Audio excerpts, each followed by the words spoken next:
Welcome back to The Legend of Zelda: Ocarina of Time. Last time, if you haven't noticed, I did something very special. Up in the top left of the HUD, you can see that I have a magic meter, and that allows me to use certain magic items like something I got last time, Din's Fire. Also, something to note, apparently there's magic point ratings, I guess, to show you exactly how much magic points something will use up, and that's kinda cool, I guess, but Din's Fire, I just essentially know that it uses a bunch of magic, so I really don't want to use it all that much.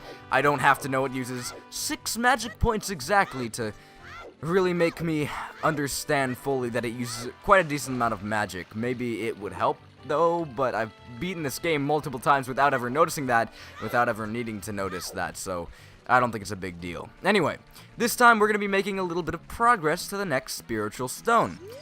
We are going to... Wow, that was said a little bit weirdly. We are going to go to Zora's River. Watch out for the swift current and strong underflow. I'd kind of like to note that it's a little bit late when I'm recording this in usual GeekoVision fashion. GeekoVision is... I know that's my channel name, and I think I've talked about this before, but it feels weird to say it because I don't say, "Hey guys, welcome back to my Let's Play of Ocarina of Time. I'm GeekoVision." I never say that. It's not something I say a lot. In fact, I barely say my YouTube channel when talking about my YouTube channel to anyone, or my YouTube channel name. I barely say my YouTube channel name whenever talking to someone about my YouTube channel. So my YouTube channel name is just kind of, it's something I don't talk about a lot. So whenever I do say something about it in a video, it always feels somewhat off, I guess is the best way to state that. Oh, also, yeah, sorry, in true GeekoVision fashion, I'm recording this late at night, so my commentary... if it's taken me a little bit of time to come up with something that shouldn't be that hard to come up with. For example, a word like, I don't know, like dingus. If it's taken me a long time to say dingus, I apologize, you know? It's late at night, and I'm gonna blame everything on that. But this guy is a little bit special. But I'm not gonna talk to him just yet, because I have nothing to do with him.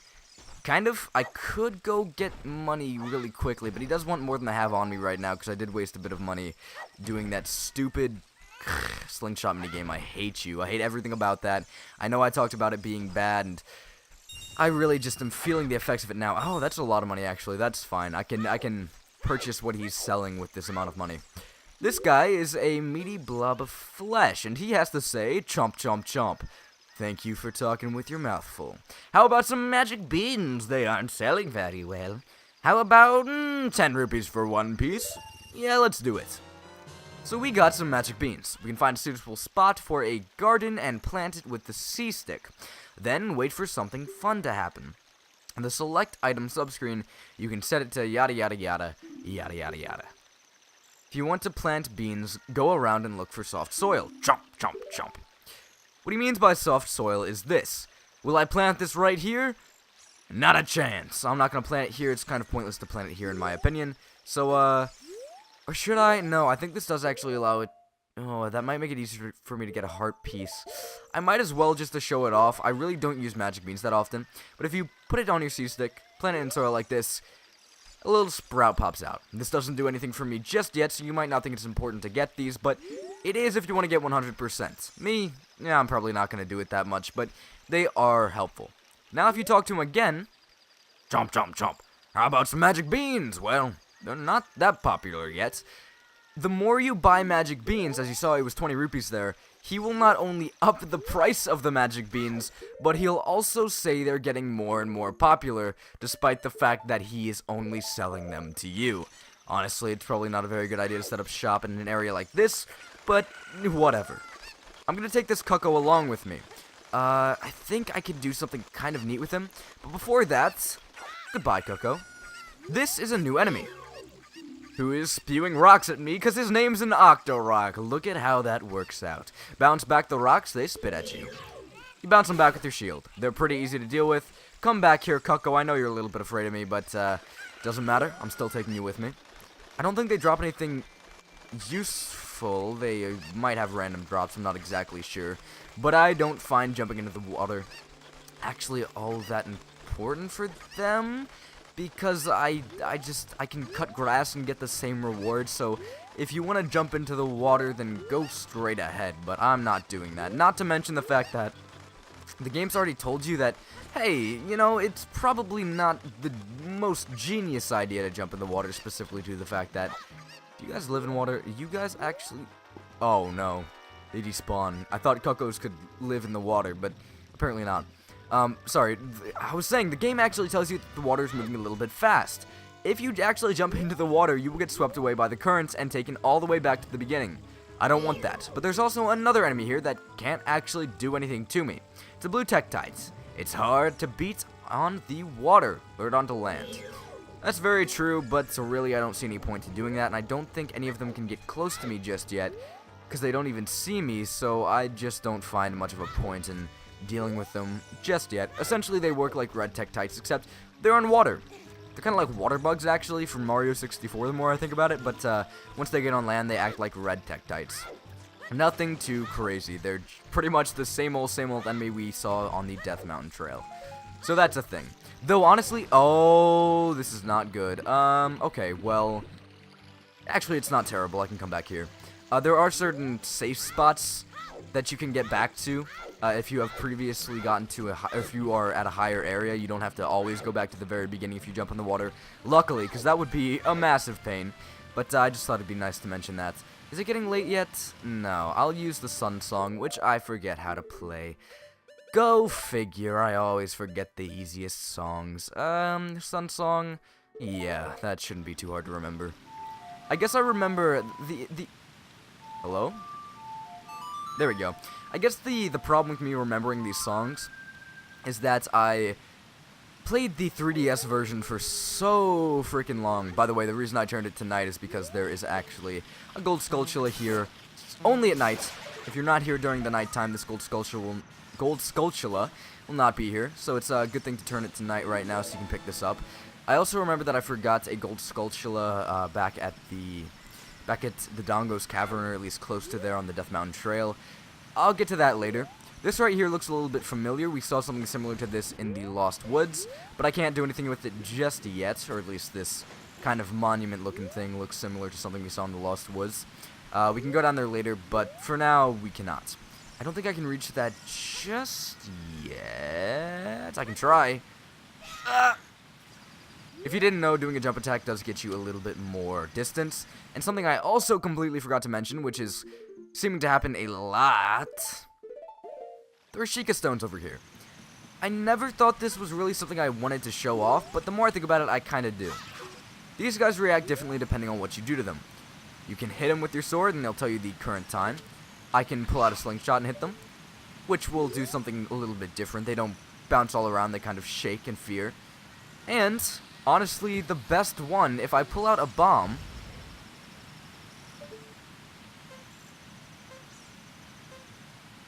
Countdown. Blast off, and that was a very short-lived flight, but that's so fun. That's something I never thought I'd talk about, but it's such a neat little addition that really doesn't make a lot of sense, but it's really, honestly, a bunch of fun. I'm actually going to take the bombs off, because I accidentally used my C-stick, and I don't want to waste my bombs, if anything. Over here, you might notice that there's something right down there. I remember there being a Triforce here, but apparently not. Gapora essentially tells us that to open the way to Zora's domain, which is right back there, what I need to do is actually play the Royal Family song. I kind of skipped over it because I assumed there'd be a Triforce and it'd be something I could easily figure out, but apparently not. I was getting a bit ahead of myself. I'm sorry about that. That heart piece back there is just annoying me so much. If you were wondering, yes, that waterfall is a solid object. You can't just ignore it and jump into the fray hoping to get through that door. No, it's a solid object, and once you play the song, it will disappear. But welcome to Zora's domain. Zoras are a new race, one of the main 3 in the Legend of Zelda series. Or at least, I think there's 4. There's 4 main ones up to Ocarina of Time. There's a lot of weird races, and I'll talk about a few of them later when I have nothing really to talk about, but these are Zora. They are fish people who are kinda nasty, but that's just my opinion. Who are you? We are the Zoras, the proud aquatic people. So, sorry you're proud and I just called you a little bit ugly, that's probably kinda rude. Though I think calling anyone ugly is a little bit rude. Anyway, that's not important. Goodbye. You have nothing really important to tell me about. And really, I never talk to any of these Zoras. There's only one I talk to, and, well, he'll be a little bit later on down the line. And by later on, I mean like 5 seconds, so I'm trying to not spoil something that's going to be shown off in about 5 seconds.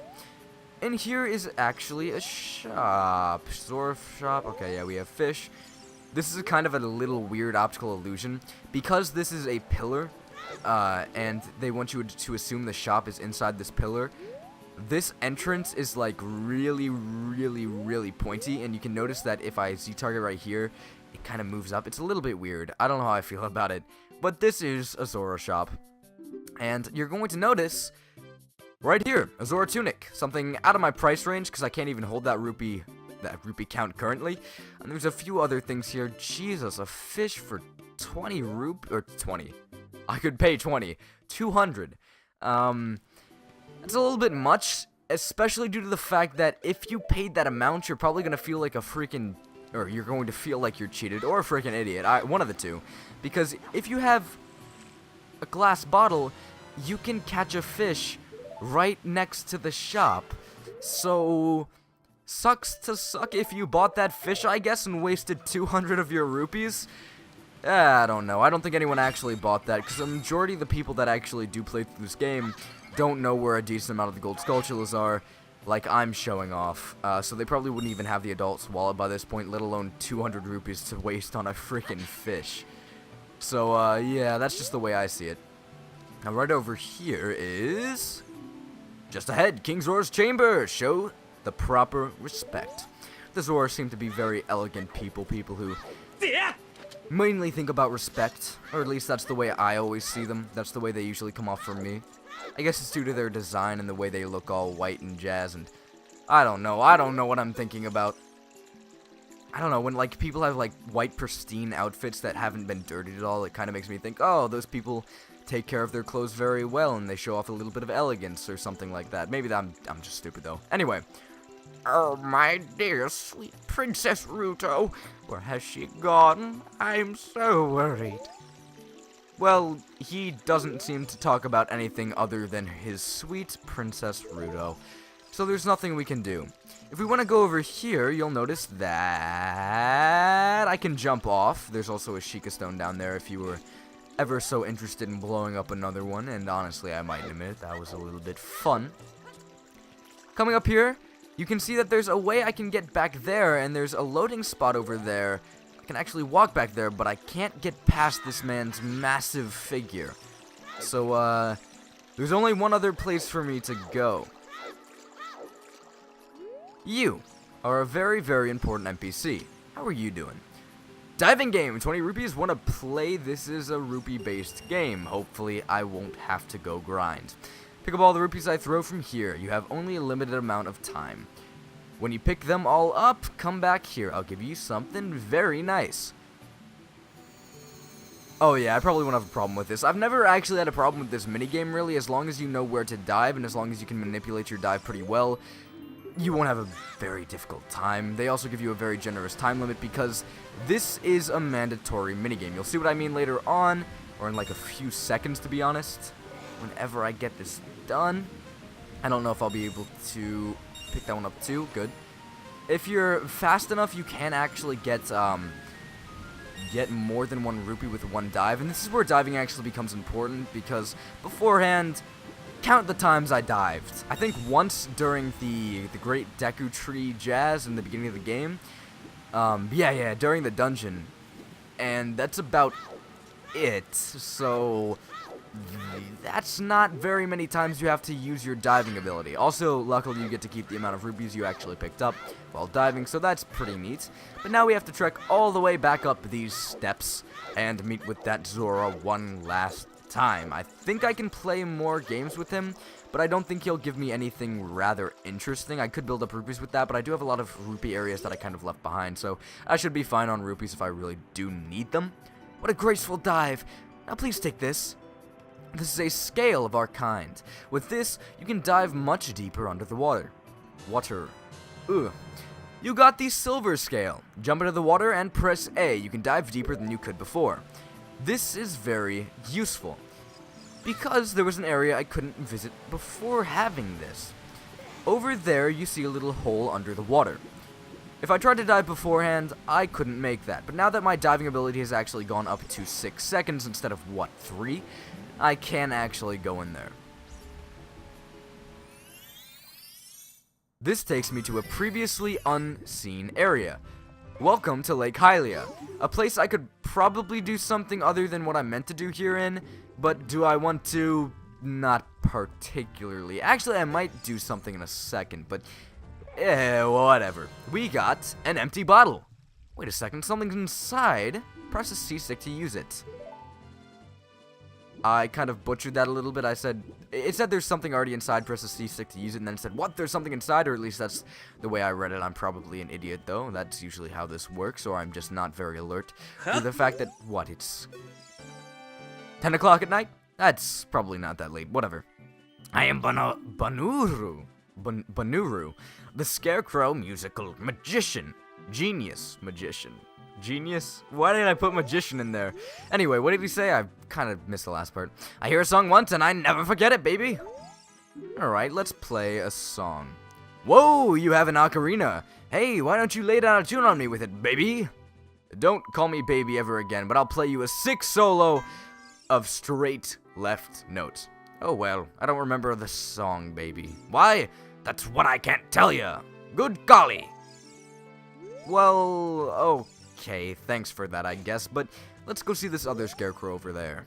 My name is Pierre, the wandering scarecrow. Actually, I wish I could wander to look for the soul-moving sounds, but I'm kind of stuck here.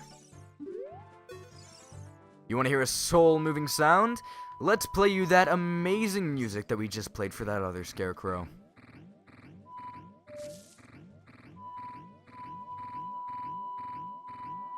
Is that enough? Are you okay with this? Fantastic tune! It touches my heart.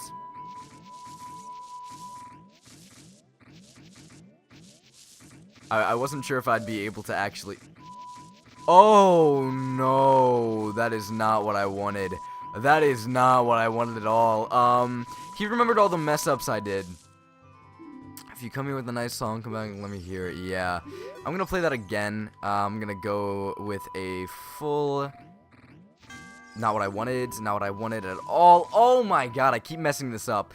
This will be important later on, so that's why I'm trying to get it very, very precise and exactly the way I can remember it.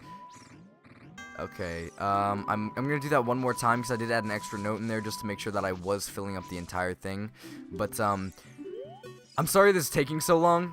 I know it...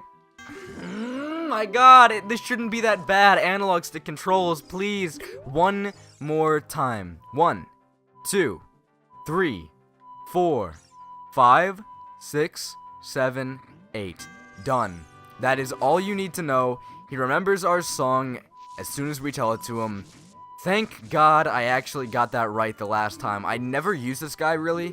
He will be useful later on, but again, I never really used him, so I never found much of a point. I might as well explore... Sorry, I didn't remember exactly how to control that. My bad, because I again, never use it. I might as well explore Lake Hylia. Not everywhere. It's a pretty big area for the kid we are right now, but I might as well go into this house. It's right here. Welcome to the Lakeside Laboratory, and you are... Hello there, son. I'm that was not the word researching. Researching the process of making medicine by mixing Lake Hylia's water with various unusual compounds. Perhaps you've met that old lady from the potion shop. She is like a student of mine. Ho ho ho!